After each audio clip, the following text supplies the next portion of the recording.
What's up, everybody? This is going to be kind of a short video for you guys as well because, again, we only have 2 games to react to on Monday.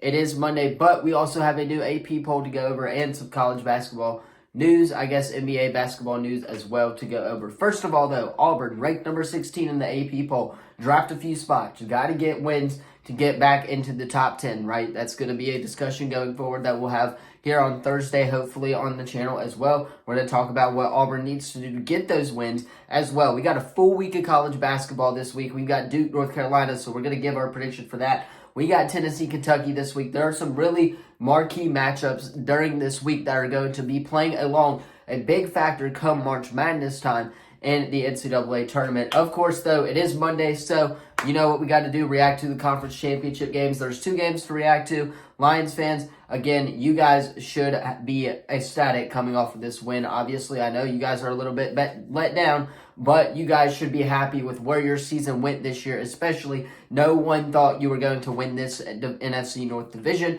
You won it, and you even got to the conference championship game. So Detroit, feel happy. You'll be over it by Wednesday. However, though, of course, big news in the NBA tonight as Doc Rivers making his NBA coaching debut for the Milwaukee Bucks. I got the Giannis jersey on here. Obviously, tip-off's at 8 o'clock. I was hoping that ESPN would move the game to ESPN as well so that we could watch this Milwaukee Bucks team and Doc Rivers as his coaching debut. But we're going to have to wait on that on Wednesday because they played the Nuggets, I believe, on Wednesday as well. So, and that's going to be a nationally televised game on ESPN. So we're going to have to wait on Wednesday to see Doc Rivers in full Bucks national TV uniform as well. But, of course, let's go ahead, hop into some NFL Conference Championship reactions because we got some good ones to react to. All right, so starting off with the AFC Conference Championship, of course, it's the Ravens hosting the Lions. We'll go with the winning team and the visiting team first, and the Kansas City Chiefs. Patrick Mahomes obviously played outstanding, 30 of 39 for 241 yards, 1 touchdown, 0 interceptions. The Chiefs just find a way to win when it matters in the playoffs, in the postseason as well. I don't know how they do it, but they always find a way to win. MVS came up clutch with his reception touchdown. He got his redemption within that Eagles loss. I know a lot of people were kind of downplaying him after that Eagles game, but MVS did get his redemption as Isaiah Pacheco led the rushing, 24 carries for 69 yards with 1 touchdown on the day. Patrick Mahomes led rushing as well for quarterback, 6 carries for 15 yards. And then Travis Kelce went off again. I don't know how Travis Kelce keeps doing this, but he was 11 for 116 yards. His average reception ratio was 10.5 yards a carry. And then, of course, the 1 touchdown on the day as well. Rashid Rice also got in there, the rookie receiver. I think he's going to be really, really good within these next couple of years. You just give him time to develop as well.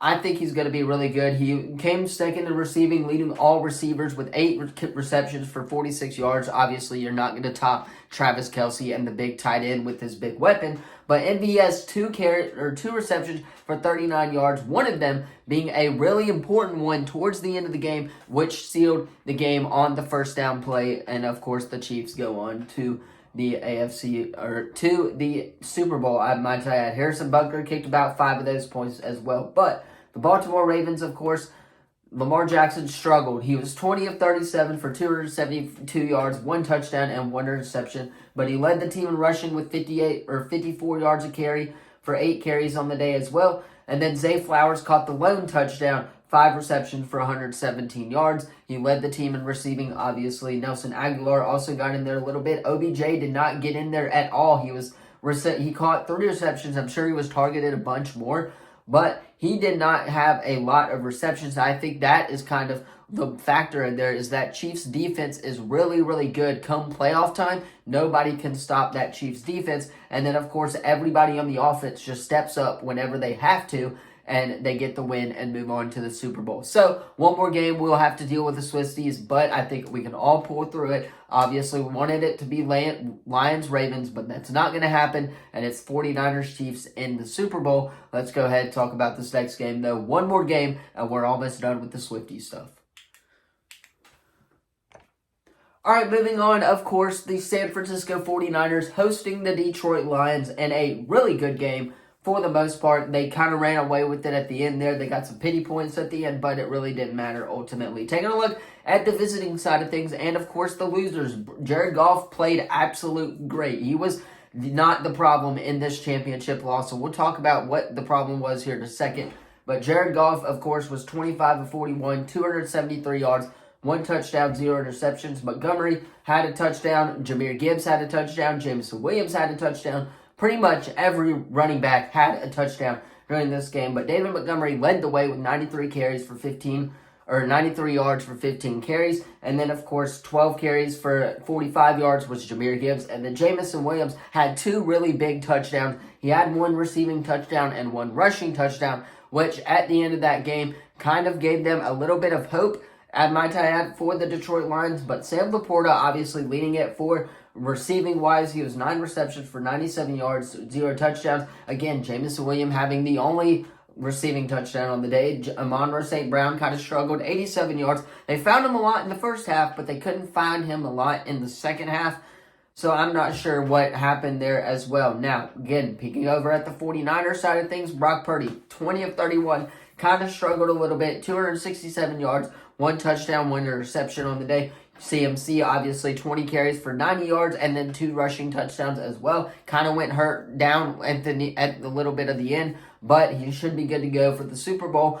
Elijah Mitchell obviously catching a touchdown, and then, of course, Brandon Ayuk catching a touchdown, but also Deebo Samuel leading the team in receiving for 70 yards, 6 carries. That man needs to get paid this offseason. He deserves it. He got better every single game, and I think that Deebo Samuel will get paid. Again, Lions fans, you guys have something to be proud of. I guess you got something going for the future of Detroit and sports as well, mostly in the city of Detroit. But again, Dan Campbell was kind of the reason y'all lost this game. I think if they would have kicked the field goal, they would have gone into overtime on that 4th down like everyone said they would have. And then, of course, that right there, we could have saw another absolute amazing game. But Detroit fans, feel proud. Obviously, you'll be over it by Wednesday, of course. And then San Francisco 49ers, we get our rematch. Of course, that's going to be all for NFL reactions. Hopefully, you guys have been enjoying these all year. Only 2 games, so this video is going to be really, really short. But we got a lot to go over in college basketball this week as well. Tuesday, Wednesday, Thursday, hopefully we'll have stuff on college basketball. But there are a lot of things that we got to go over in the world of basketball as well. Again, Doc Rivers making his coaching debut for the Milwaukee Bucks tonight, 8 p.m. Hopefully, ESPN will make a last-minute announcement and move that game to ESPN, but I do not think they will, so we will have to wait until Wednesday. Anyway, let me know what you think about the video in the comments down below. Don't forget to like, subscribe, turn that bell on, all of that good stuff in the comments down below. Thank you all so much for watching, and I will see you in the next video. Peace.